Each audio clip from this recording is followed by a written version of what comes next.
Olá! Hoje o nosso papo é sobre um assunto complexo, mas muito, muito importante para a saúde mental. A gente vai acompanhar a história de um paciente para desvendar como funcionam os medicamentos antipsicóticos e entender por que a evolução dele, sabe, mudou a vida de tanta gente. A nossa jornada começa justamente aqui, com a história desse jovem estudante. Logo no início do tratamento, ele dá de cara com um problemão. Os efeitos colaterais do remédio são simplesmente intoleráveis. É essa caminhada da dificuldade até a solução que vai guiar a gente pela ciência por trás desses medicamentos. E aí a gente chega numa pergunta que é a base de tudo. Porque antes de pensar em tratar, é preciso diagnosticar. Mas como é que os profissionais identificam os sinais que apontam para essa conclusão? Vamos entender isso. Certo. Vamos começar por um ponto fundamental. Para entender o quadro todo, primeiro a gente precisa desmistificar uma palavra que muitas vezes é mal compreendida. Psicose. É super importante saber que a psicose não é a doença em si, mas sim um conjunto de sintomas. Pensa na psicose como uma síndrome. Ou seja, é uma coleção de sinais que mostram que a percepção da realidade, a comunicação e as emoções da pessoa estão, de alguma forma, comprometidas. Isso pode aparecer em vários transtornos diferentes. Os principais sintomas de um episódio psicótico são bem característicos, sabe? A gente está falando de delírios, que são aquelas crianças muito fortes em algo que não é real, alucinações, como por exemplo, ouvir vozes que mais ninguém ouve, e também uma desorganização bem clara nas ideias e no comportamento. E aqui está o pulo do gato. A psicose como se fosse a ponta do iceberg. A esquizofrenia é um transtorno bem mais amplo que envolve também outros sintomas, como o isolamento, a falta de motivação, dificuldade de se concentrar, afeta a vida da pessoa de um jeito muito mais profundo. E só para a gente ter uma ideia da dimensão disso, a esquizofrenia afeta cerca de 1 em cada 300 pessoas no mundo. E geralmente os primeiros sinais começam a aparecer ali no final da adolescência, começo da vida adulta. Agora, para um diagnóstico de esquizofrenia ser confirmado, os critérios são bem específicos. O quadro todo precisa durar no mínimo 6 meses, e dentro desse período tem que ter pelo menos 1 mês de sintomas psicóticos bem ativos. Bom, como o diagnóstico feito, a gente volta para o nosso estudo de caso. O estudante começou o tratamento com haloperidol, um medicamento da primeira geração de antipsicóticos que a gente chama de típicos. O jeito que esses remédios agem é quase como uma chave mestra.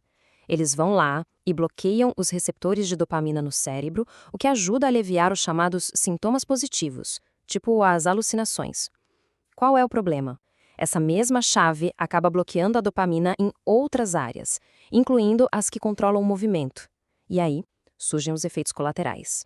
Resumindo, medicamentos como o haloperidol até que funcionavam bem contra as alucinações e os delírios, mas o preço a se pagar era alto. Eles podiam causar efeitos motores bem sérios, como tremores e uma rigidez muscular intensa. Foram exatamente esses efeitos que o nosso estudante simplesmente não conseguiu tolerar. Essa dificuldade toda com os efeitos colaterais levou a uma mudança de estratégia, claro. O estudante passou a usar a risperidona, um medicamento mais moderno, da segunda geração, a chamada atípica. E foi aí que o jogo virou. A grande sacada dos antipsicóticos atípicos está no jeito que eles trabalham. Eles não bloqueiam só a dopamina. Eles agem também na serotonina, que é outro neurotransmissor super importante. É essa ação dupla que muda tudo.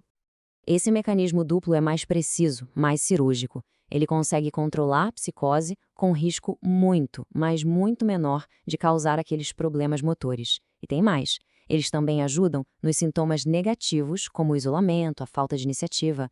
Isso explica por que, finalmente, o estudante encontrou um tratamento que ele conseguia seguir. Então vamos colocar as duas gerações lado a lado para a gente entender bem as diferenças e o tipo de equilíbrio que os médicos precisam buscar o tempo todo. A diferença crucial está aqui.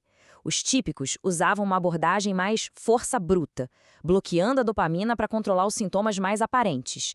Já os atípicos têm uma ação mais refinada, atuando em 2 sistemas ao mesmo tempo para tratar não só a psicose, mas também o isolamento, a apatia. Olha, aqui a gente vê a troca que muitas vezes precisa ser feita. Com os típicos, o risco maior era de problemas motores. Já com os atípicos, que são bem mais seguros nesse ponto, a preocupação se volta mais para questões metabólicas, como ganho de peso ou alteração de glicemia. É uma balança, sempre. E é exatamente por oferecerem um equilíbrio melhor entre eficácia e tolerabilidade que os medicamentos atípicos são hoje em dia o ponto de partida no tratamento para a maioria das pessoas. No final das contas, a lição mais importante é esta: não tem receita de bolo. O tratamento é sempre individualizado.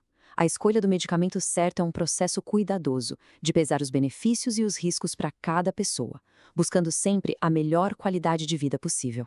E a gente termina com uma reflexão. A jornada da primeira para a segunda geração de antipsicóticos já foi um avanço gigantesco. Agora, imagina só, conforme a gente aprende mais e mais sobre o cérebro, até onde será que a gente consegue chegar na personalização desses tratamentos? O futuro da psiquiatria promete. A gente se vê na próxima.